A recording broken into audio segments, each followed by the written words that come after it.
Bueno, cuando los franceses entraron en Sevilla en febrero de 1810, se encontraron con una ciudad en donde había un vacío de poder.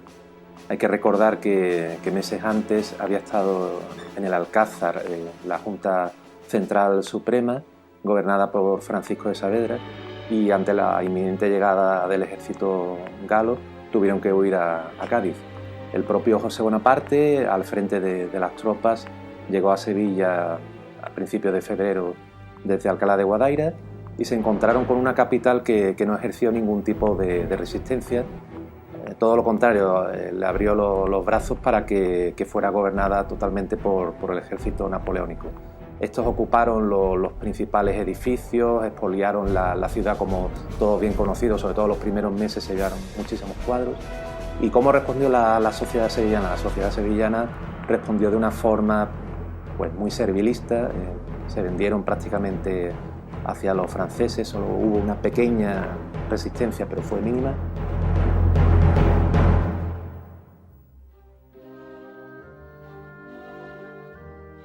Estamos ante una obra impactante que refleja un momento nostálgico y triste de la historia de Sevilla. El cuadro del expolio de Fernando Vaquero representa el momento en el que las tropas francesas, al cargo del mariscal Soult, expolian los cuadros del Santa Caridad, del Hospital de la Santa Caridad, que don Miguel de Mañara había encargado, representando las 7 obras de misericordia. Cuando las tropas del mariscal Soult entran en Sevilla, uno de los primeros objetivos claros era el expolio artístico. La gran figura pictórica de Sevilla era Bartolomé Esteban Murillo, cotizado desde el siglo XVIII como uno de los grandes pintores europeos. El expolio parece que se inicia en el mismo Hospital de la Caridad. Así aparece los inventarios de pinturas sustraídas por el mariscal Soult, así aparece en diferentes noticias y así aparece, bueno, pues como una de las primeras vergüenzas de ese expolio del mariscal Soult, contra el cual pues prácticamente no hubo oposición alguna. Miguel de Mañara es el que quiso decorar toda la capilla del Hospital de la Santa Caridad, dejando muy claro a los fieles cuáles eran esas obras de misericordia que a través de la escena, como una especie de catequesis, iluminara al creyente y aquel que en esos cuadros miraba para despertarle ese sentido de la misericordia y de ayuda al prójimo. Allí nos vamos a encontrar con la típica actuación de las tropas francesas. Primero, no les interesa la escultura, ni la escultura de Bernardo Simón de Pineda, ni las obras de Roldán, ni las obras de otros autores, porque primero, evidentemente, tenía una escasa consideración a nivel europeo, por aquello de que estaban hechas en madera, y porque no tenían a lo mejor esa consistencia del mármol italiano o de otros productos ricos europeos, y porque además, bueno, pues porque tenía una evidente dificultad en su traslado hacia otro lugar. Luego constatamos otra forma de actuar, y es que los soldados van evidentemente dirigidos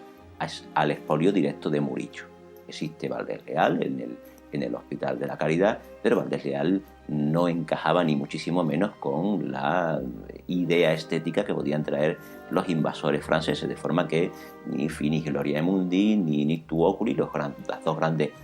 vanitas de Valdés Leal, pues interesaron a los franceses, ni evidentemente el descubrimiento de la cruz por el emperador Heraclio, que además es un lienzo de proporciones gigantescas que está en el coro del Hospital de la Caridad, pues tampoco les interesó. La tercera forma de actuar, evidentemente, el objetivo era Murillo. Y dentro de Murillo, dentro de esas obras que están dentro de la iglesia del Hospital de la Caridad, había dos que obviamente tienen una enorme dificultad y que prácticamente no se planteó ni su desmontaje, que son el milagro de los panes y los peces, y que es el momento en el cual Moisés hace brotar el agua de una peña en el desierto.